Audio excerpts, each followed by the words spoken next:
Hi, Peter Charles here of Hooked Fly Fishing, and today we're going to have a little fun. We're going to see if we can create a streamer designed for dead drifting as well as being swung. This is not going to be a streamer that is going to be intended for being stripped back quickly through current. It would work, but it just wouldn't work as effectively. I'm primarily looking at dead drifting or just being swung out at the end of the dead drift. So typically how I would fish a fly like this, I would have this as the point fly on a contact nymphing rig, and something like that partridge and orange I did recently as a dropper fly. So I would cast that out, just maybe a little upstream myself, let it dead drift down, and then swing it out. Now, imagine for a moment you've got the dropper up here, you've got the streamer down here, and then as it begins to swing, everything goes up. Well, if you're a trout sitting there, it looks like a bait fish chasing an emerging caddis. You know, it's like a smorgasbord for the trout. Which one do I take, you know? So it might produce more reactions than just the streamer alone or just the partridge and orange alone. Fish tend to compete. They don't like another fish getting their prize.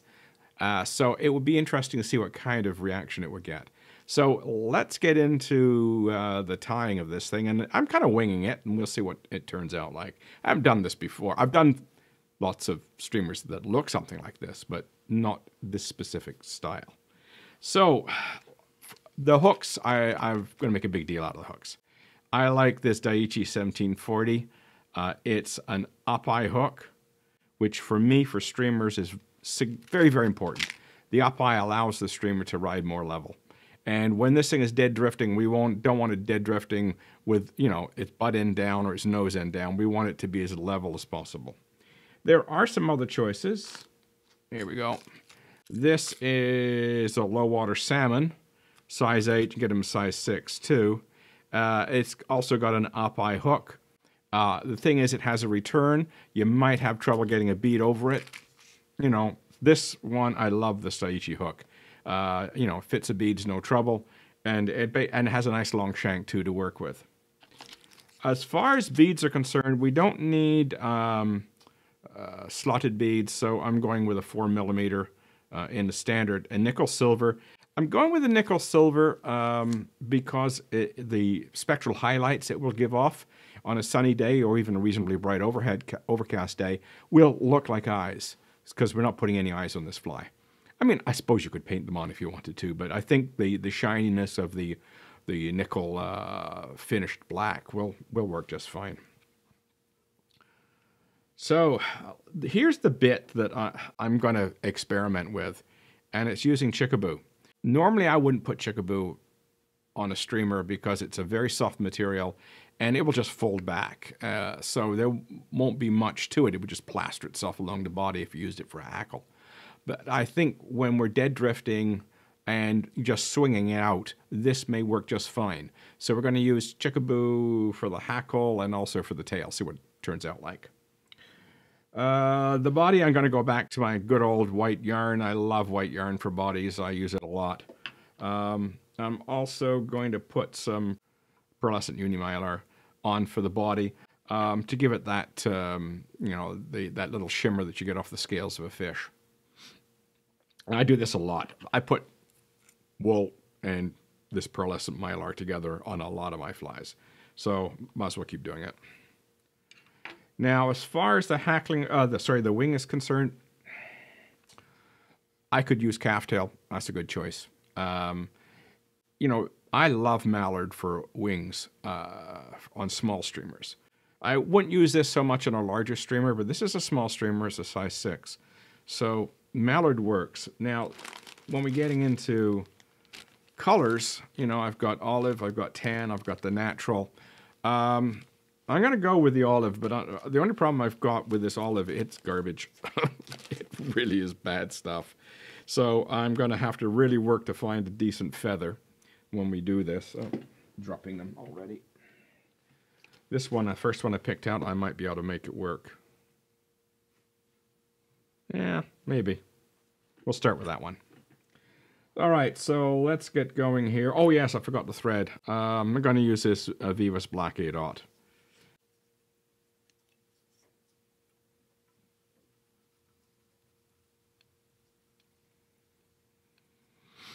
Okay, just work the thread back. Bring it back to the hook point. Now, here's where we start fiddling. I've got a couple of choices here. We'll see what they look like. One thing is just to put in a tip like that. You know what, I'm thinking that's not going to really work that well. So I'm going to pick off some of the really fluffy barbs here. Good sized clump.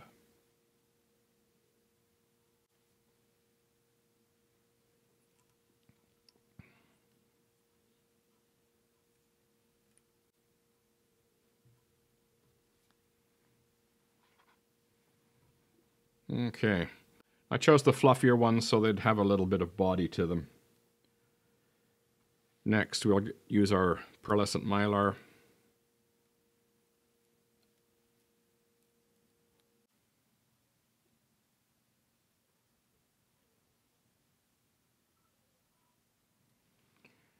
And our white wool.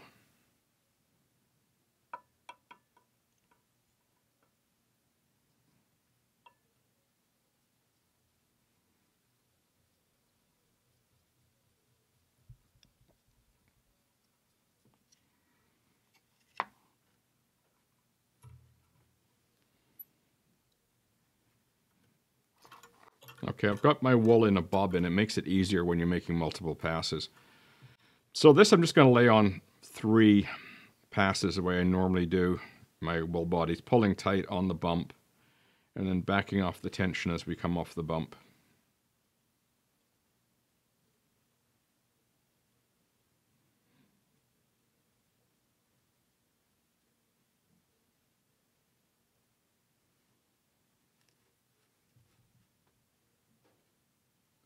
Back applying tension as we go up on that bump. Flatten the wool out as we come off. Reduce the tension.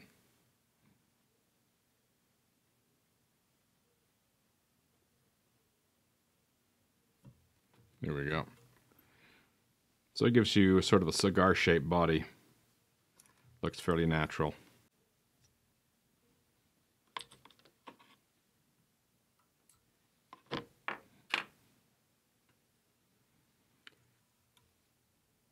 Now, when it comes to this Pearlescent Mylar, we have some choices.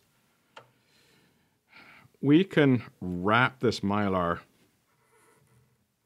completely over the wool. So in other words, I could come in at touching turns, or with very small gaps I should say, like that. You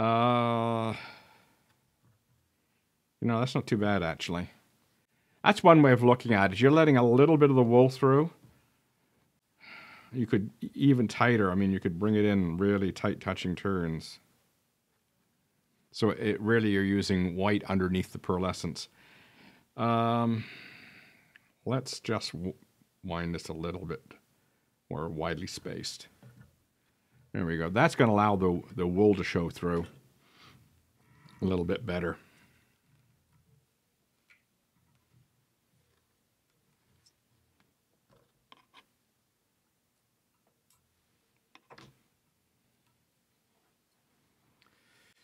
Now, let's look at this Chickabou. I'm going to strip some off here.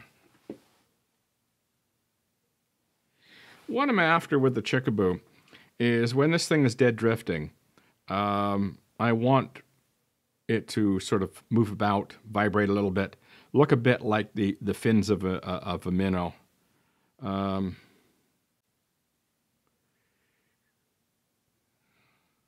Just trying to get a sense of size here. Okay, that's going to be too big, so we'll take that off. You want to make sure the hackles don't go too far back. And I could take on a few more. I'm just trying to keep the hackles from being too large for the size of the fly. Okay.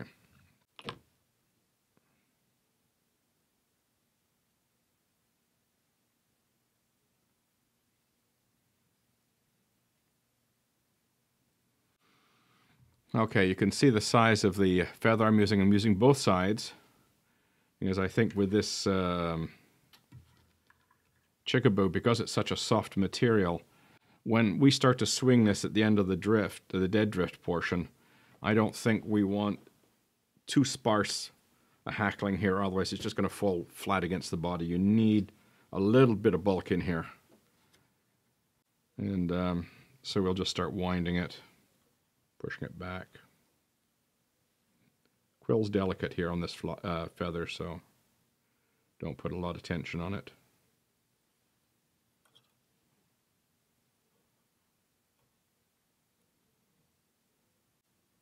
Now we got one. You can see this bit right here is folded. See if you can pick it out without damaging the quill.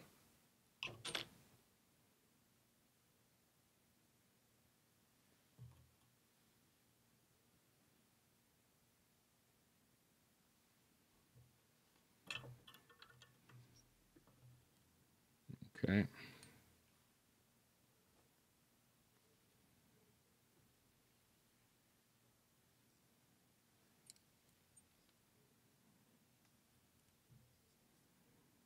We've got some barbs. What I try to do is, there we go. Now we've got some barbs sticking forward. So let's just fold those back. There we go. So you can see where this is starting to build up and starting to look like you've got the white body underneath, but you've got all of that soft, webby Chickabou that's going to kick around in the current. So it's not going to take much current to make this move. If I was fishing this in faster, heavier flows, I'd want a stiffer material. Otherwise, you know, if I swung this and started stripping it in strong current, that's just going to fall flat against the body. So let's see if I can find something useful here in my mallard, I should say. Now, what I tend to do with mallard, when it's going all over the place, you know, you can sit there and play with it and try to get it into, you know, the curve you want, but it often doesn't cooperate. There. So what I'm going to do is, you can see it's already starting to move around on me. So I'm just going to clip off this bit here.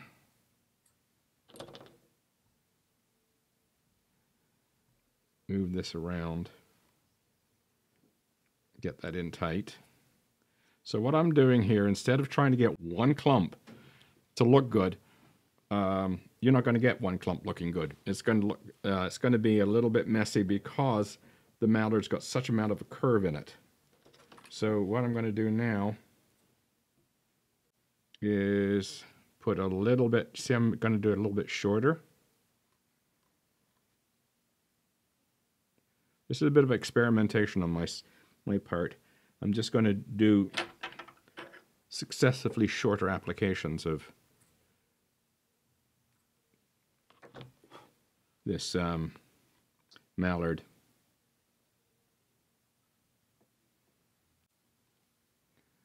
And that's why I'm going to try and build up a profile. See, I'm doing it quite a bit shorter now. So I've got some thickness in the upper body of the fly. It looks a bit like fins.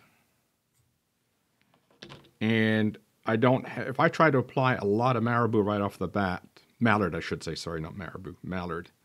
If I tried to apply that off the bat, what would happen is I would get these weird bits going all over the place and it would look ugly and the profile wouldn't be very good. So now we've got some profile working for us. Now that head is terrible. I mean, that's as ugly as sin, but first try, what I would do if I was doing this over again, I would try to avoid bringing my thread too far back. That's my problem. It sort of skidded back on me a little bit when I was putting in the mallard. But that'll catch fish. We won't have to worry about it. So I'll just finish it off here.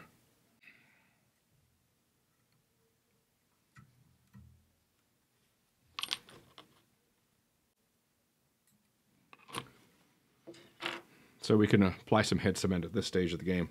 So basically what you've got is a fly that's, you can see that it's very messy, deliberately messy. So when this thing is moved through slack current, dead drifted, all that stuff is going to be moving, which is what we want. And using this heavy tungsten bead with an up-eye hook is going to help this ride more level. We're not going to have it, you know, hanging at a weird angle when we're dead drifting it. That's important. We've got to keep that in mind when we're dead drifting. So let's put, here's my UV glue. Let's put a little bit of UV glue on this to keep it from coming apart. It's kind of lumpy and ugly. That head is really, really ugly. But you know what? That thing is going to push a lot of water. When you start to swing that out, that's really going to move that material. The water flowing around that big lumpy bead with that load of glue on it is really going to make that thing fluff up. So there is first shot. I don't know what we're going to call this creature, but first shot at doing a dead drift streamer. I think the takeaways for this is you want to use very soft materials that are going to move well in very, very slow currents. You want a fly that's going to ride more or less level, so you need a heavy head with an up-eye hook. And, you know, you want a fly that when you begin to swing it is still going to perform. You don't have to worry about it looking dead as soon as it starts to swing. So it's got to have some ability to kick things around. And I like having built up the wing with multiple passes with the mallard. I just thought of that while I was doing it. I'm thinking, you know what? I get a better profile and better control out of the mallard if I just did 3 small clumps instead of 1 big one. And I'm going to do that from now on. I think that's a good idea. I think it's going to work. It also gives you this illusion of fins as well, which doesn't hurt at all. Anyway, there we go. A dead drift streamer. First crack at it. Next one I'll do a better job of the head. I think perhaps next one I might use olive thread as well instead of black, so it's not quite as in your face. Something else we could do too, which would be kind of cool, is put some red thread in there. And underneath, before you put the hackle in, put some red thread. And then put the hackle in and then finish it off. Okay, here's the second fly. I've done a couple of changes. I've put some red in there for the gills, and I've thickened the body and made it more carrot-shaped, so it fills up the space behind the bead and you don't get that ugly drop-off behind the bead.